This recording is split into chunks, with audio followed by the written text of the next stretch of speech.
لزاخو دست به دانانا پیور زیرک هاته کرن. کار جتا خین رکاوانی و سیمالکا دست بکرو. روژان اشلای کمپانیا سرپرش و 300 تا 305 پیور زیرک دهنه دانانو. هر مالک برای 6 امپیر کارب پیت هته دان. اوه بوموی 24 روزانه 25 روزانه امی سرکاری نه. کاری ما بدایت ما رکاوا جدید دست بکر. ما تا رکاوا جدید ما همی خلاص کری. اما افریقای درباز بین بو مهندیک و سیمالکا. والديف كهرباء بيجي ان شاء الله بجم دي نجاحاتي ندي حتى انه خالق قالك جرازيه وبجن بوش هكا وصبت فرق جداي نومينت وسيستمي مولا وبازرگاني جي حاليا بو مولا 6 امبير مولا سنجل فيز بد ومولا 3 فيز بد 108 امبير دني وبو سيستمي عماره جي حاليا تشك قرار بوناتنا عماره ناقردن من المعلق عمارنا او دائره حكومينا او شركات او تشتت ديمينن ساكن دي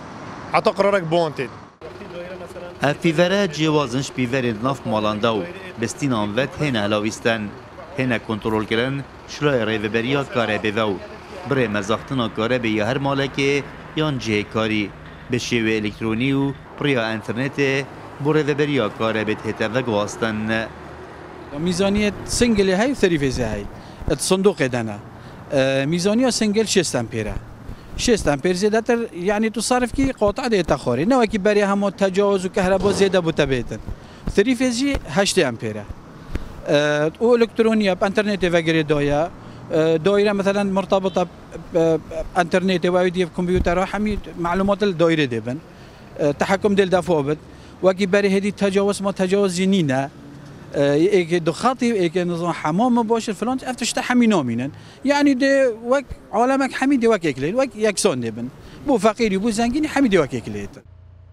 حولاتی دانانا وان پیوران به باشید بیننو لتر سوان اوه ببتا بارگرانی سر ملینوانو بهای کاره به لسر وان بهتگران کرن او وکی دانانا وان پیوران بینن تشتاک گله باشه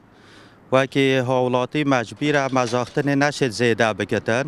تشت زیده مجبوره دی تامرینتن وکی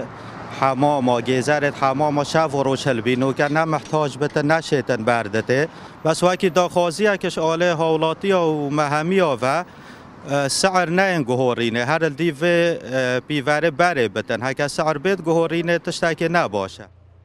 پشتی حکومت هرما کردستان بریار دای کاره بکرت تایبت بهت دان و قناغایی که پیور زیرک دهت دانانو قناغا دوی کاره به کمپانی انکرت تایبت دهت دان حوالاتی جتر ساوه چند دانه قازان جاوان کمپانیان ببت بارگرانی لسر ملینوان